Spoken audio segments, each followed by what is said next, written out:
바울은 신약에서 총 13권의 서신을 기록했습니다. 그런데 우리가 바울이 기록한 책들을 읽다 보게 되면은 한 가지 중요한 공통점을 하나 찾을 수가 있습니다. 그것은 바울 서신은 개인의 경건 생활에 초점을 맞추기보다는 주로 교회 공동체에 관한 문제들에 보다 포커스를 맞추고 있다는 것입니다.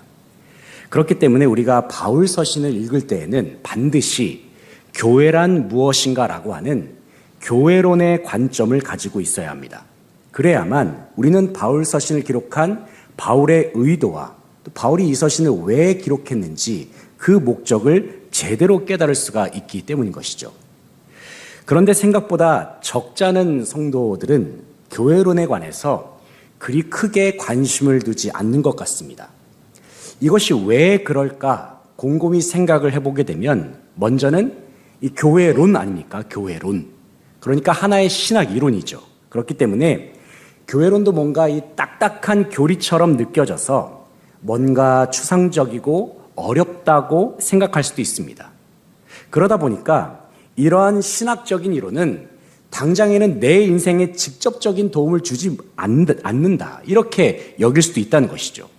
또 어떤 성도들의 경우에는 내가 그동안 겪어왔었던 교회에서의 경험들이 자기가 생각하는 교회론의 전부라고 생각하기도 합니다. 쉽게 말하면 내가 경험한 교회 문화가 곧 교회론이고 내가 맞다고 생각하고 내가 정답이라고 생각하는 그 문화만이 교회론이라고 생각하는 경우도 있더라는 것입니다. 그런데 교회론이라고 하는 것은 어떤 개인의 경험이나 가치관에 의해서 정의될 수가 없는 영역인 것이죠. 왜냐하면 교회론을 올바르게 정의하고 규정할 수 있는 것은 오직 하나님의 말씀, 성경으로만 가능하기 때문입니다. 만약에 우리가 교회론을 성경적으로 정립하지 못하게 된다면 무슨 문제가 발생하게 될까요? 그렇게 된다면 우리는 교회를 내가 원하는 대로, 내가 생각한 대로 이해하게 되는 문제를 일으킬 수 있다는 것이죠. 그리고 서로 다른 방식대로 받아들인 교회론은 결국에는 교회 공동체 안에서도 크고 작은 문제를 일으키는 원인이 될 수도 있다는 것입니다. 오늘 본 말씀인 에베소서 4장을 보게 되면 바울은 그리스도의 몸된 교회, 그리스도의 몸으로서의 교회에 관해서 말씀하고 있습니다. 그런데 몸으로서의 교회를 말하면서 바울이 강조하고자 하는 것이 한 가지가 있는데 그것은 바로 교회 공동체는 반드시 하나가 되어야 한다는 사실입니다. 오늘 읽지는 않았지만 에베소서 4장 1절부터 4절까지의 말씀을 화면에 준비가 되었는데요. 같이 읽어보도록 하겠습니다. 1절부터 4절까지입니다. 그러므로 주 안에서 갇힌 내가 너희를 권하노니 너희가 부르심을 받은 일에 합당하게 행하여 모든 겸손과 온유로 하고 오래 참음으로 사랑 가운데서 서로 용납하고 평안에 매는 줄로 성령이 하나 되게 하신 것을 힘써 지키라.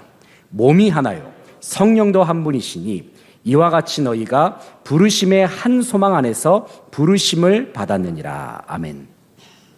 방금 읽은 말씀 중에서 3절을 한번 주목해 보시기 바랍니다. 3절 말씀을 보시게 되면 성령이 하나 되게 하신 것을 힘써 지키라 말씀하고 있어요. 이때에 바울은 성령 하나님을 가리켜서 뭐라고 표현하냐면 교회를 하나 되게 하시는 분 이렇게 말씀하고 있습니다. 그런데 바울은 성도로 하여금 성령 하나님께서 하나 되게 하신 것을 힘써 지키라 말씀하는 겁니다. 힘써 지키라. 여기서 힘써 지키라는 말에서 힘써라는 말은 전력을 다해서 적극적으로 임하는 자세를 의미합니다. 이때의 힘써라는 말은 원어에서는 현재 분사로 기록이 되었어요. 현재 분사. 그러니까 하나됨을 힘써 지키는 노력은 지속적인 노력, 계속적인 노력이 필요하다는 것입니다. 쉽게 말하면 성령이 하나 되게 하시는 것을 지키는 것은 결코 그냥 되는 일이 아니라는 것이죠. 그런데 하나됨을 이룬다는 것은 말처럼 쉬운 일이 아닙니다. 왜냐하면 공동체를 이루는 지체들은 저마다 다 다르기 때문입니다. 성격이 다릅니다. 인생을 살아온 배경과 문화도 다릅니다. 신앙의 깊이와 수준도 다 다릅니다. 그리고 하나님께서 허락하신 은사와 재능도 다 다릅니다. 안타까운 사실은 그 다른 것을 틀렸다라고 말할 때에 교회 공동체 안에서는 문제가 생기고 분열도 생기더라는 것입니다. 저는 개인적으로 교회 공동체 안에서 발생하는 문제와 갈등은 지극히 자연스럽고 건강한 현상이라고 생각을 합니다. 왜냐하면 교회 안에 모여있는 성도들은 저 같은 목회자를 포함해서 다 불완전한 사람들이고 정말로 다양한 분들이 모여있기 때문인 것이죠. 다양하다는 것이 의미하는 것이 무엇일까요? 언제나 충돌의 가능성은 늘 존재할 수 있다는 것입니다. 이런 의미에서 교회 안에서의 충돌이나 갈등은 결코 이상한 일이 아니라 지극히 자연스러운 일입니다. 이러한 갈등은 초대교회 때에도 있었고 오늘날 지구상에 존재하는 모든 교회에도 여전히 존재하는 문제이기도 합니다. 중요한 것은 그와 같은 갈등이 생겨났을 때에 그것을 어떻게 풀어나가느냐가 중요한 것이죠.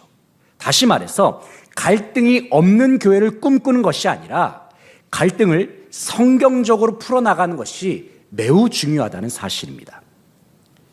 특별히 바울은 오늘 본 말씀에서 교회가 분열과 갈등을 극복해 나가고 하나됨을 이루기 위해서 매우 중요한 단어 한 가지를 말하고 있습니다. 그 단어가 무엇이냐면 바로 분량이라는 단어입니다. 분량. 이때의 분량이라는 단어는 헬라어로는 메트론이라는 말로 표현이 되는데 이 말은 하나님께서 정해주신 범위, 하나님께서 정해주신 몫이라는 뜻이 있습니다. 요즘 우리가 묵상하고 있는 여호수아서에도 분량과 아주 비슷한 의미의 단어가 나옵니다. 그것이 무엇이냐면 바로 경계라는 단어입니다. 경계. 여기서 경계라는 말도 하나님께서 이스라엘 각 지파에게 정해주신 땅, 정해주신 범위라는 의미가 있습니다. 여기서 우리는 분량과 경계, 이 두 단어에 매우 중요한 공통점이 한 가지가 있다는 것을 발견할 수가 있습니다. 그것이 무엇일까요? 그것은 바로 분량과 경계 모두 하나님의 주권에 의해서 정해지는 영역이라는 것입니다. 그렇다면 하나님께서는 왜 성도에게 분량을 허락하셨을까요? 그것은 앞서 말씀을 드린 것처럼 성령이 하나 되게 하신 것을 힘써 지키게 하시기 위해서 분량을 허락하셨다는 겁니다. 다시 말해서 교회가 교회되게 하시기 위해서 하나님께서는 성도들에게 분량을 허락하셨다는 것이죠. 그렇다면 하나님께서 성도에게 허락하시는 분량이라는 것은 구체적으로 무엇을 의미할까요? 계속해서 7절 말씀, 본문 7절을 보게 되면 바울이 이런 말씀을 하고 있습니다. 우리 각 사람에게 그리스도의 선물의 분량대로 은혜를 주셨나니 말씀합니다. 여기서 은혜를 주셨다라고 할 때의 은혜는 교회를 섬기게 하는 은사를 가리키는 말입니다. 다시 말해서 은사는 봉사와 사역을 가능하게 하는 능력 혹은 교회를 잘 섬기게 하는 능력으로 표현될 수가 있습니다. 그런데 이와 같은 은사를 하나님께서 어떻게 허락하셨다고 말씀하고 있습니까? 그리스도의 선물의 분량대로 주셨다 말씀합니다. 선물의 분량대로. 그러니까 우리가 가진 은사는, 내가 가지고 있는 그 은사는 내가 갖고 싶어서 갖게 된 것이 아니라는 말씀입니다. 나에게 주어진 은사는 오직 하나님의 주권과 주님의 뜻으로 말미암아 우리에게 주어졌습니다. 이 사실이 중요합니다. 우리에게 주신 모든 은사가 주님의 뜻 가운데 주어진 선물이라고 한다면 우리는 서로가 가진 은사를 비교 대상으로 삼을 수가 없는 것이죠. 왜냐하면 하나님께서 우리에게 은사를 주신 목적이 무엇입니까? 성령의 하나됨을 힘쓰게 하기 위해서 교회의 지체들에게 분량대로 골고루 나누셨다는 것입니다. 그런데 여러분, 주님께서 우리에게 주신 은사는 그냥 쉽게, 그냥 가볍게 주어진 것이 아닙니다. 본문 8절을 보시게 되면 이런 말씀이 있습니다. 그가 위로 올라가실 때에 사로잡혔던 자들을 사로잡으시고 사람들에게 선물을 주셨다 하였도다 말씀하고 있습니다. 이 말씀이 무슨 말씀이냐면 이 말씀은 지금 바울이 시편 68편 말씀을 인용한 말씀입니다. 말씀의 배경을 설명드리면 이렇습니다. 당시 고대 근동사회에서는 전쟁에서 승리한 왕이 도시로 돌아올 때에 포로들을 끌고 들어옵니다. 승리했으니까. 포로들을 끌고 들어오고 또 전리품을 가지고 오죠. 그리고 그 전리품을 어떻게 할까요? 백성들에게 그 전리품을 나눠주는 것입니다. 그런데 하나님께서 성도에게 주신 은사가 바로 이와 같다는 것입니다. 우리 주 예수 그리스도께서 십자가의 보혈의 능력으로 죄와 사망 권세를 완전히 정복하셨습니다. 그리고 승리하신 예수 그리스도께서 부활하시고 승천하셔서 온 세상과 열방을 통치하시는 만왕의 왕이 되셨습니다.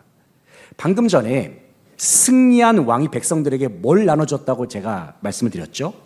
포로들을 끌고 오고 또 무엇을 나눠줍니까? 전리품들을 나눠주는 거예요.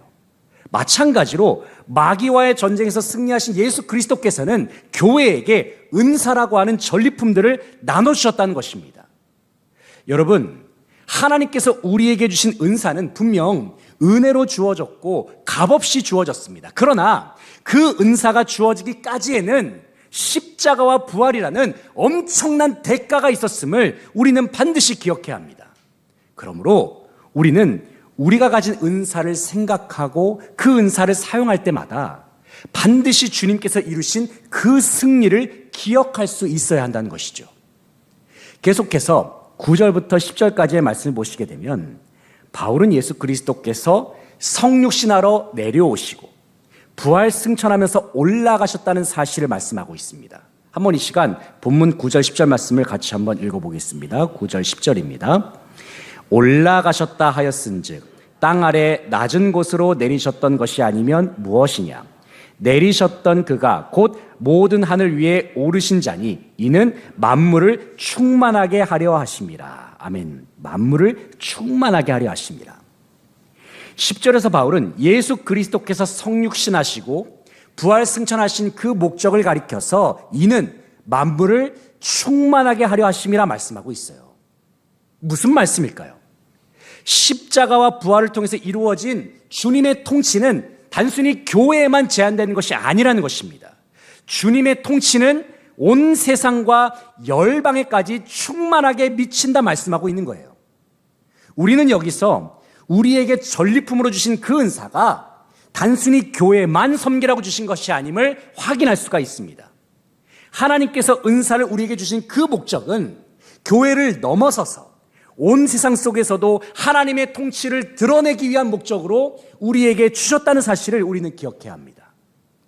간절히 바라옵기는 우리의 가정, 직장, 모든 삶의 자리에서 바로 예수 그리스도의 통치가 임하도록 주님께서 우리에게 주신 그 은사를 마음껏 사용할 수 있는 저와 여러분 되시기를 간절히 바라고 소망합니다. 이어지는 11절의 말씀을 보시게 되면 바울은 교회에서 세우는 직분에 관해서 말씀하고 있습니다. 여기서 직분이라는 것은 교회 공동체 안에서 감당하는 공적인 책임과 역할을 의미하는 것이죠. 직전까지 바울은 하나님께서 각 성도에게 분량대로 주시는 은사에 관해서 설명을 했습니다. 이때의 은사는 하나님께서 예수 그리스도를 믿는 모든 성도들에게 일반적으로 보편적으로 주시는 선물입니다. 반면에 직분이라고 하는 것은 보편적이기보다는 선택적으로 주어지는 측면이 더 강합니다. 쉽게 말하면 직분은 모든 사람들에게 다 동일하게 주어지는 것은 아니라는 말입니다. 하지만 그렇다고 해서 교회 안에서의 직분은 어떤 특권을 의미하는 것도 아니고 어떤 힘과 권력을 의미하는 것도 아닙니다. 왜냐하면 하나님께서 주신 직분은 어디까지나 교회의 유익과 함께 다른 성도들을 섬기기 위한 그 목적이 있기 때문입니다. 11절에서 바울은 교회에서의 5가지 직분, 초대교회에서의 5가지 직분을 이야기하고 있는데 사도, 선지자, 복음 전하는 자, 목사, 교사를 여기에 언급하고 있습니다. 이 직분들의 공통점이 뭘까요? 모두 다 무엇과 관련이 될까요? 이 직분들이. 이 직분들은 모두 다 말씀과 관련된 그러한 사역들이라는 것이죠. 말씀과 관련이 돼 있어요. 이게 무엇을 의미하냐면 하나님께서 맡겨주신 직분은 말씀의 능력이 없이는 온전히 감당할 수 없다는 사실을 우리에게 보여주는 것입니다. 그런데 이어지는 12절을 보시게 되면 하나님께서 직분을 허락하신 목적을 가리켜서 크게 3가지를 이야기하고 있거든요. 그 3가지를 염두에 두면서 한번 12절 말씀을 같이 한번 읽어보겠습니다. 12절입니다. 이는 성도를 온전하게 하여 봉사의 일을 하게 하며 그리스도의 몸을 세우려 하심이라. 아멘. 방금 읽은 말씀에서 우리는 직분의 목적 세 가지를 확인할 수가 있어요.